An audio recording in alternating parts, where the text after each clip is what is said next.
San Quentin sits on the edge of the San Francisco Bay, where the morning fog rolls low over the water and the air smells of salt and steel, and from a distance it almost looks peaceful, just another cluster of pale buildings against the shoreline. But for more than a century and a half, those walls held some of the most feared men in California, and the name San Quentin became a symbol that carried weight in courtrooms, police stations, and newspaper headlines across America, because this wasn't just a prison, it was California's oldest prison, its most infamous one. The place where the state sent those it never expected to release, and for generations when a judge said San Quentin, it sounded less like a location and more like a final chapter in someone's life, yet despite its long and grim history, the prison that once defined punishment in California would eventually face an ending of its own. Not a dramatic shutdown with gates chained and lights turned off,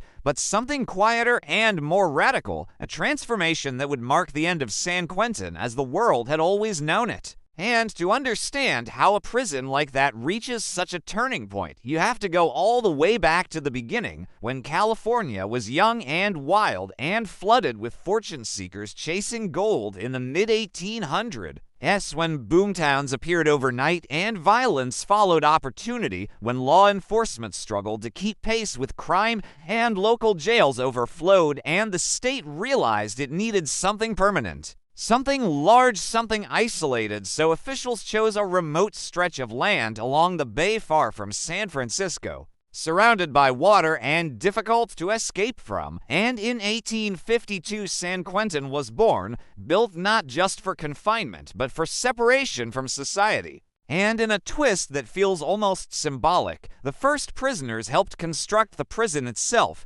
cutting stone, raising walls, shaping the very structure that would later hold them inside, every strike of a hammer doubling as both labor and sentence. And life inside those early years was harsh even by the standards of the time. Cells were cramped, sanitation was poor, disease spread easily, and punishment could be severe. But few people outside cared, because prison in the 19th century wasn't meant to be humane, it was meant to be feared, and San Quentin quickly built that reputation as the decades passed and California grew. Crime stories in newspapers often ended with the same phrase, "sent to San Quentin," and the name began to carry a dark notoriety. A place for murderers, gangsters, and criminals whose stories fascinated the public. And then came the executions, which sealed San Quentin's place in history. Because in 1893, California established a permanent execution site there. First hangings, later the gas chamber, and eventually lethal injection, and over time San Quentin became the state's primary stage for the ultimate punishment. The place where the government demonstrated its power over life and death, where appeals stretched on 4 years, and sometimes inmates died waiting, where the psychological weight of death row lingered in the air, and that role made San Quentin more than a correctional facility. It made it a symbol in political debates, in protests, in books and films, and even in music, most famously in 1969 when Johnny Cash walked inside those walls and performed for the inmates, singing directly to them and about them, even criticizing the prison in his song San Quentin, giving voice to the frustration and anger many inmates felt. And for a moment, the outside world heard the humanity behind the bars, heard men reacting not as monsters, but as people. And it forced some Americans to ask uncomfortable questions about who exactly lived inside places like this, and whether a person should only be defined by the worst thing they had ever done. But inside the prison, daily life remained rigid and tense, especially in the late 20th century, as California's tough-on-crime laws filled prisons beyond capacity. San Quentin grew crowded, cells built for one held 2 or more, racial divisions and gang politics shaped the social order, correctional officers worked under constant pressure, and inmates learned the unspoken rules that could mean the difference between safety and danger, every day structured around counts, meals, limited yard time, and lockdowns. While death row inmates lived in even tighter isolation, spending years in small cells waiting for appeals. existing in a strange limbo between life and execution, some losing hope, some finding routine, some turning to religion or education, some mentoring others, and some never adapting at all, because San Quentin wasn't just a building, it was like a contained city with its own hierarchies, tensions, and culture that the public rarely saw. But by the early 2000s, the cracks in California's prison system were becoming harder to ignore as lawsuits argued that overcrowding created inhumane conditions and inadequate healthcare. Federal courts eventually ruled that the state had to reduce its prison population because conditions violated constitutional rights. And San Quentin, with its age and notoriety, became a focal point in those discussions, a prison built in the 1800s trying to function in a modern era. Maintenance costs rising, infrastructure aging, systems straining under pressure, and then came a crisis no one predicted that would expose every weakness at once. In 2020, COVID-19 entered prisons across the country, but at San Quentin, the outbreak was catastrophic. The virus moved quickly through close quarters where distancing was nearly impossible and isolation space limited. Hundreds fell ill, then thousands. Officers too, fear spreading faster than official information. Families demanded transparency. Advocates demanded releases, courts demanded accountability, and headlines began labeling San Quentin as one of the worst outbreak sites in the nation, shifting its image from a place solely associated with crime and punishment to one associated with public health failure and human rights concerns. And the pandemic didn't create the underlying problems, but it revealed them in a way no report or lawsuit ever had, making them visible to the public, impossible to dismiss. And around that same time, California's leadership was already beginning to rethink incarceration itself, questioning whether prisons should only punish or also rehabilitate. Looking at European models focused on education, therapy, and reentry preparation, where repeat offense rates were often lower, and slowly policymakers started asking whether change was possible even for a place as symbolic as San Quentin. An idea that at first sounded almost unthinkable, because how do you transform the state's most infamous prison? The home of death row, the place long associated with finality, yet the conversation didn't disappear. It grew louder, turning from speculation into proposals, from proposals into plans. And the possibility emerged that San Quentin would no longer serve the role it had for over a century, that its identity could be rewritten. And for many observers, that possibility felt like the beginning of the end for the San Quentin they thought they knew. The idea of changing San Quentin didn't appear overnight, and it didn't come from a single politician or a single event. It grew from years of pressure, court rulings, research studies, budget concerns, and a slow shift in how parts of the public viewed incarceration. Because by the 2010s, California was spending billions on prisons while still facing overcrowding and high reoffense rates. And some officials began to question whether the system was truly making communities safer or simply cycling people in and out. And San Quentin stood at the center of that question because it represented the old model in its purest form. Punishment first, isolation always, rehabilitation somewhere in the background if it existed at all. And then political momentum began to build around reform, with conversations about reducing sentences for nonviolent offenses, expanding parole opportunities, and investing in education and therapy programs inside prisons. And while supporters argued these changes could lower crime long-term,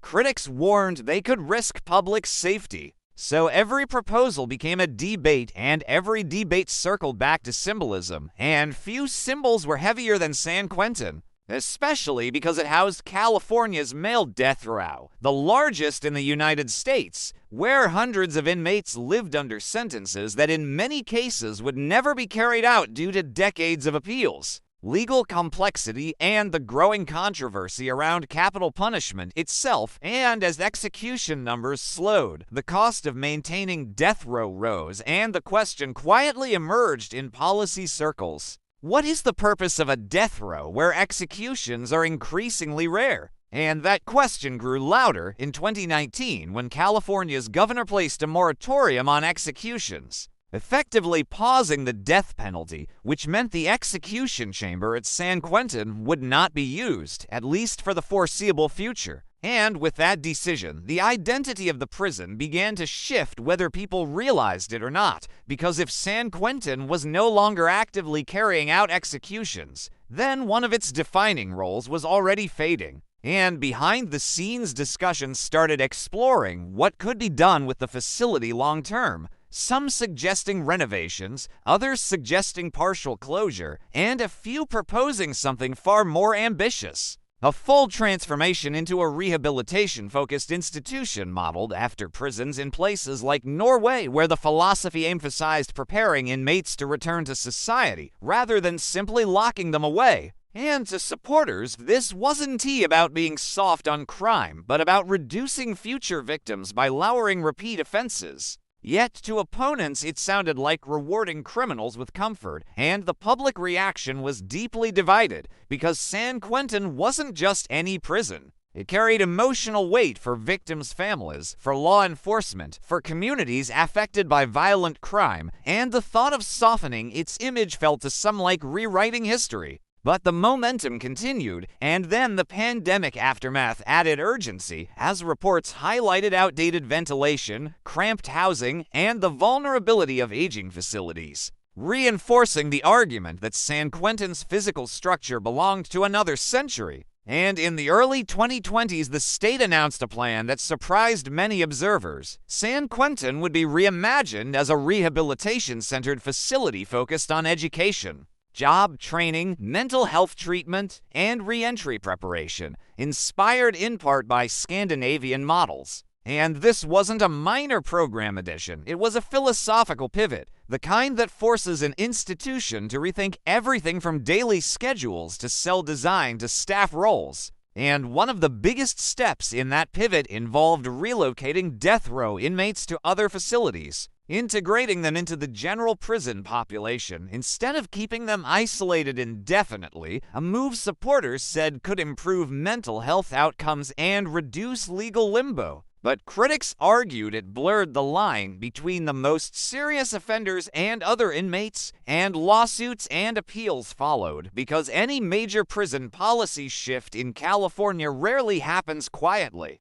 And still the plan moved forward, slowly and carefully, because transforming a prison that old is like turning a massive ship. It cannot spin quickly, and every adjustment affects thousands of lives, including correctional officers whose jobs and routines would change, educators and counselors who would need to be hired, and inmates who would suddenly face new expectations, because rehabilitation programs require participation, structure, and accountability. And not every inmate trusts the system enough to engage at first, especially in a place long defined by punishment. And inside San Quentin, reactions were mixed. Some inmates welcomed the chance for more programs, more time outside cells, more preparation for possible release, while others remained skeptical, having seen reforms promised before only to fade with political cycles and officers to had varied responses, some supporting efforts that could reduce tension and violence, others worrying that a softer approach might weaken discipline or ignore the realities of dangerous individuals, and through it all the public watched, sometimes confused by headlines that alternated between calling it a shutdown, a transformation, or a rebrand, when in reality it was a gradual process of redefining the prison's purpose, stripping away its identity as the state's ultimate place of punishment and trying to reshape it into a place associated with second chances. And whether that goal was realistic or idealistic depended on who you asked, because criminal justice is one of those issues where personal experience shapes opinions strongly. And for families of victims, the idea of transformation could feel painful, as if the suffering connected to that place risked being forgotten. While for reform advocates, the change represented progress away from a system they believed had failed to many people on both sides of the bars, and as plans developed, architects and policy designers studied how physical space influences behavior, how access to light classrooms and counseling areas can affect mental health and decision-making, concepts rarely considered when San Quentin was built in the 1850s. And the contrast between the prison's old stone structures and the vision of a modern rehabilitation center highlighted just how much the philosophy of incarceration had evolved over nearly 2 centuries. And yet one question lingered in the background of every meeting and every article. Can a place with such a dark legacy truly change its identity? Or do walls absorb history in a way that makes transformation symbolic, but not psychological? And that question would follow San Quentin into its next chapter as the state began taking concrete steps toward its new model, steps that would test whether reform on paper could become reality on the ground. As the transformation plans for San Quentin moved from announcements to action, reality began to set in, because changing the mission of a prison is not like repainting walls or renaming buildings. It means altering routines, retraining staff, redesigning spaces, rewriting policies, and perhaps most difficult of all, reshaping expectations for both inmates and officers who have lived under a certain system for decades. And San Quentin carried more history than most facilities, its very architecture built for containment rather than growth. Narrow tiers, thick bars, echoing corridors designed for surveillance and control, not classrooms or therapy rooms. So modernization required both physical renovation and cultural adjustment. And the state started introducing expanded education programs, vocational training, cognitive behavioral therapy sessions, and partnerships with nonprofit organizations that focused on rehabilitation and reentry support, bringing in instructors who taught everything from basic literacy to college-level courses to job skills like coding, carpentry, and media production. And San Quentin already had small versions of some of these programs before, but now they were becoming central rather than supplemental, and for some inmates this opened doors they never expected. Men serving long sentences found purpose in earning degrees mentoring others or participating in restorative justice dialogues where they confronted the impact of their crimes. Processes that could be emotionally intense and not universally accepted, but meaningful for those who engaged sincerely, and stories began to emerge of inmates tutoring each other, producing podcasts, creating art, and preparing detailed reentry plans for life after release. And supporters pointed to these stories as evidence that people could change even after serious mistakes, while critics questioned whether a few success stories justified a large-scale shift in philosophy, arguing that prisons must prioritize public safety and accountability above all else. And this tension shaped every stage of San Quentin's evolution, because criminal justice reform rarely satisfies everyone. And funding became another challenge, as rehabilitation programs require trained staff, materials, secure but functional spaces, and long-term investment, which meant convincing taxpayers and legislators that the approach could reduce recidivism and save money over time. A promise easier to make than to prove quickly, and still the state pressed on, gradually converting parts of the facility to align with the new model, improving common areas, increasing program access, and experimenting with incentives for positive participation. And inside the prison, some officers noticed subtle changes. When inmates are engaged in structured programs, idle time decreases, and with it sometimes tension and violence decrease too, though not magically and not everywhere. Because prisons remain complex environments where personal histories, gang affiliations, and mental health struggles don't disappear overnight. And San Quentin still housed individuals convicted of very serious crimes, reminding everyone involved that rehabilitation does not erase responsibility, it exists alongside it. And beyond the walls, the public narrative continued to evolve as journalists documented the changes. Some portraying San Quentin as a bold experiment that could influence national policy, others warning it could become a costly lesson if outcomes disappointed. And victims' rights groups remained an important voice, emphasizing that reform must never minimize the harm caused by crime, urging the state to balance compassion with remembrance and accountability. And these perspectives shaped how officials communicated the transformation, careful to frame it not as leniency but as strategy. arguing that preparing inmates for lawful lives ultimately protects communities, and meanwhile the relocation of death row inmates continued, a historic shift in itself. Because for decades, death row at San Quentin had been a symbol of finality, a place where time stretched endlessly in small cells. And integrating those inmates into other facilities changed daily life for them and for the system managing them, reducing isolation for some while creating new management considerations for staff, and legal debates followed. But the broader message was clear. The era that defined San Quentin for over a century was ending. And yet history lingered in the background, in the stories told by retired officers, in the memories of former inmates, in the families who associated the prison with painful chapters of their lives. And that history raised a deeper question about whether institutions can truly reinvent themselves, or whether they carry their past like a shadow, because San Quentin was not an empty building being repurposed. It was an active place layered with decades of meaning, and still the experiment moved forward, watched by other states, studied by researchers, debated by politicians, and experienced day by the people living and working inside. And as progress continued, some began to wonder if San Quentin could become a model for a different kind of prison in America, one focused less on warehousing and more on transformation.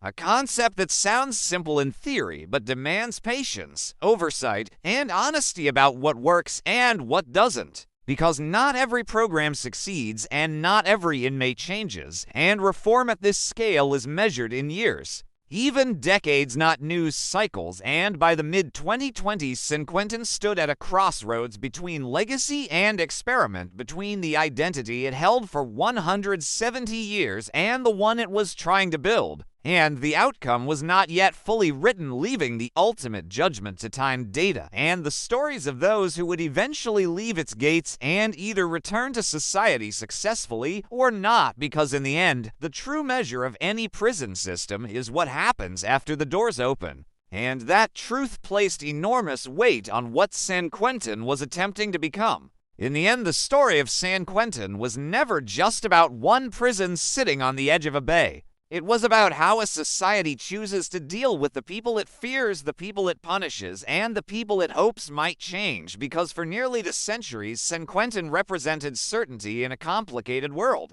A place where the state sent a message that some actions carried consequences so severe they could end a person's freedom or even their life, and for generations that message went largely unquestioned. But time has a way of challenging certainty, and as research grew, as legal standards evolved, as stories from inside prisons reached the public, the simple narrative of punishment began to compete with a more complex one about prevention, psychology, and the possibility of transformation. And San Quentin found itself at the center of that philosophical shift, not because it was the newest or most modern facility, but because it was the most symbolic. The one whose name alone could evoke fear, justice, anger, or sorrow, depending on who is listening. And when California began reshaping San Quentin into a rehabilitation-focused institution, it wasn't erasing the past so much as acknowledging that the future might demand something different.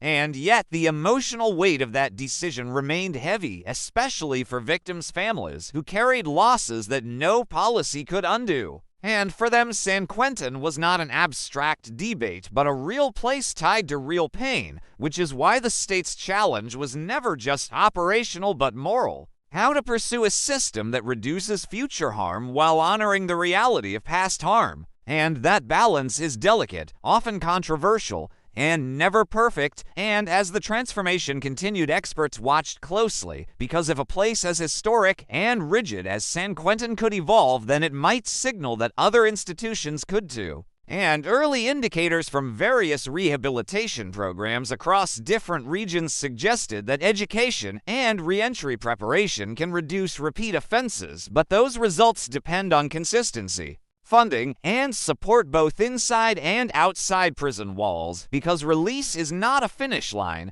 It is a vulnerable transition where housing, employment, and community support play enormous roles. And without those pieces, even the best in-prison programs can fall short, which means the success of San Quentin's new identity is tied not only to what happens inside, but to how society receives people when they leave. And that brings the story full circle to the original purpose of prisons, which was once isolation, the idea that removing someone from society solved the problem, when in reality most incarcerated people eventually return to that same society, making preparation and accountability two sides of the same coin. And inside San Quentin, the daily rhythms gradually reflected this new philosophy more than the old one. More classrooms filled during program hours, more structured activities, more conversations about goals and consequences. And still the steel doors closed at night, still the perimeter remained secure. Because rehabilitation does not mean the absence of custody, it means redefining what happens within it. And some days progress felt visible, while other days reminded everyone how difficult human change can be,